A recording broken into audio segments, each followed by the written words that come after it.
Oh,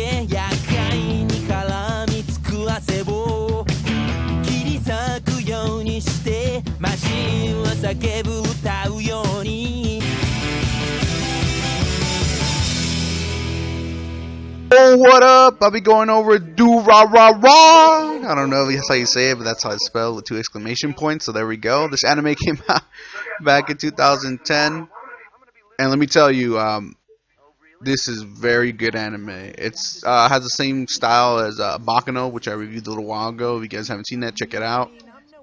But basically, this whole anime has a lot of fucking characters, and it's hard to pinpoint which are the main ones, due to the fact that it focuses on every single character. Some more than others, yeah, but you can still kind of figure it out, you know. But basically, it's a story about things that happen in the city in Japan, Ikebukuro, this district. Things happen, everything's connected.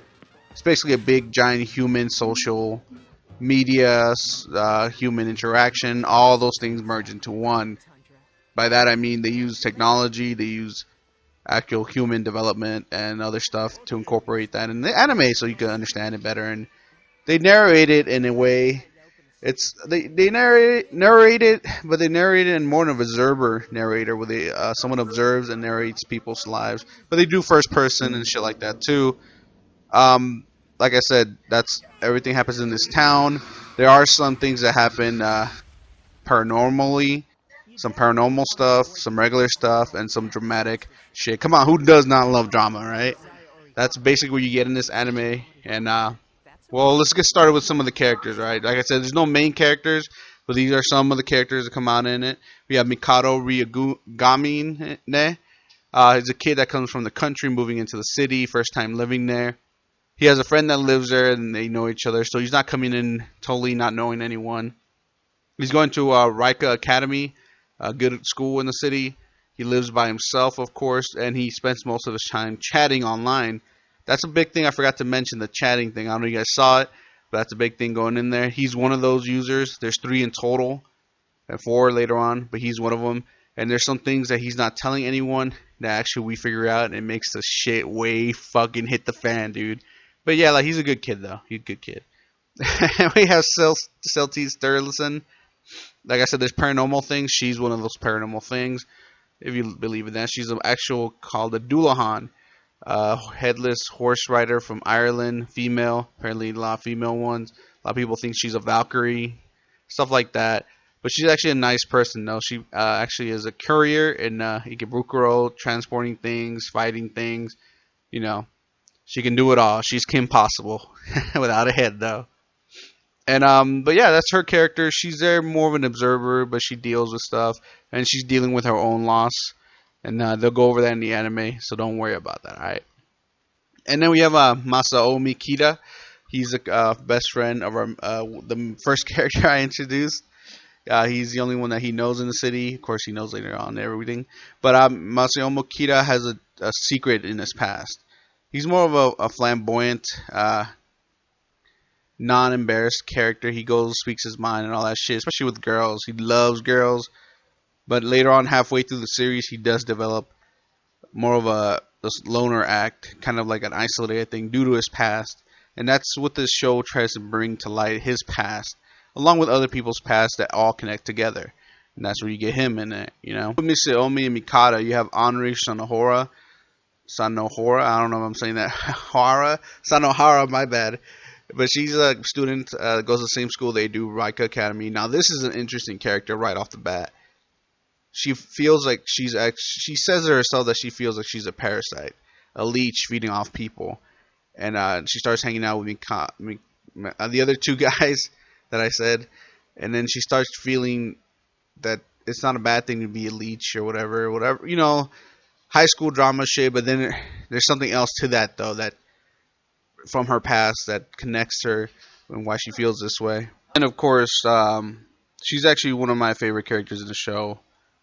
I have my main man, Shizuo Heiwajima. Now this guy is the toughest guy in Ikebukuro, man. This guy is insane. Everyone's scared of him. He always wears that bartender slash glasses, blonde hair, tall motherfucker. He's hot as fuck. But anyways, that's basically what you get from people when they talk about him in Ikebukuro. But he's a guy. They go into his backstory, so I'm not gonna talk much about that. But he's a short-tempered guy.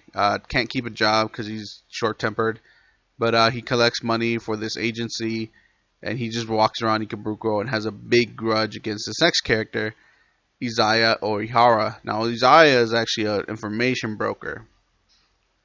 But he is devious. He does have an agenda, and it seems like he has his hands into everything that's going on in Ikebukuro, no matter what character he involves in. And you get that towards the end. He kind of gives you more of a antagonist, my bad. But then again, this show kind of revolves a lot around narration and jumping back and forth. So it kind of changes in your point of view. But yeah, he is a character that you have to keep your eye on.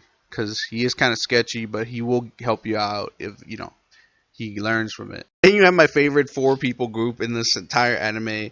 You have Saburo Tagusa on the top left, Kyohei Kadota on the top right, and then Walker Yumasaki on the lower left, and then Erika Karazawa on the lower right. Put them together because they're always together in the anime, so it made sense to put them together. But basically, Kyohei Kadota is the leader of this group. He seems like a nice guy, watching over them, always thinking ahead, always worrying about them, and basically like the big brother of the group. And then we have Saburo Togusa. He's a driver. He's very agitated when something happens to his van, and he likes this pop idol, which I guess comes out later more in the show. And then we have Walker Yumasaki, big-ass otaku fan, along with Erika Karazawa. They're the two dual otaku fans, and it's funny because it drives everyone else crazy. And then we see a lot of different animes. I forgot to mention that. But yeah, this is my favorite group in the show. Alright. And then we have Shinra Kishitani. Yeah, I said it right. So he's a doctor or a proclaimed doctor. He mostly works underground. Celty Sturluson lives with them because she's known him since he was a kid. When his father discovers Celty, he's in love with her. One-sided love, or is it? But basically, they live together. He gives her some jobs, and he works for the mafia as a doctor. And he's sketchy just like his father.